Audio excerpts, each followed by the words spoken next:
Hi friends, మీకందరికీ serials అంటే చాలా ఇష్టమే కదా.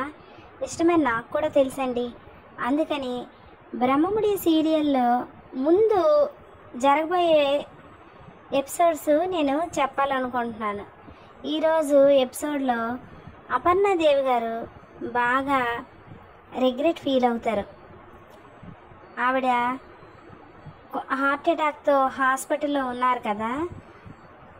ఇంటికి వచ్చాక తన కోడలు కావ్య తనని బాగా చూసుకోవటం, అంతకుముందు కోడల్ని బాగా అవమానించిన సంఘటనలు, వాళ్ళ కన్నవారి ఫ్యామిలీని అవమానించిన సంఘటనలు ఇవన్నీ గుర్తు తెచ్చుకొని అపర్ణాదేవి గారు బాగా రిగ్రెట్ ఫీల్ అయ్యి కావ్యని ఎదురుపడొద్దని చెప్తున్నారు.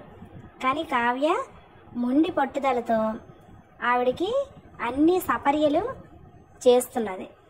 చేస్తూ ఎందుకు మీరు రిగ్రెట్ ఫీల్ అవుతున్నారు, మీకంటే నేనే తక్కువదాన్ని అంటే, అపర్ణాదేవి గారు అలా చెప్పకమ్మా, నువ్వు చాలా ఎత్తుకి ఎదిగిపోయావు, తక్కువదాన్ని అని చెప్తూ చాలా ఎత్తుకి ఎదిగిపోయావు, నేనే తక్కువ స్థాయికి దిగజారిపోయాను అని ఆవిడ రిగ్రెట్ ఫీల్ అవుతున్నారు.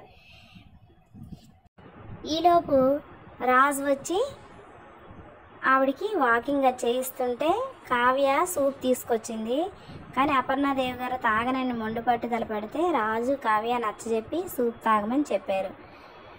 ఇంతకుముందు కావ్యకి వాళ్ళ అమ్మగారు ఫోన్ చేశారు. రేపు మీ ఇంట్లో పూజ ఉంది కదా, రావాలా అని అడిగారు.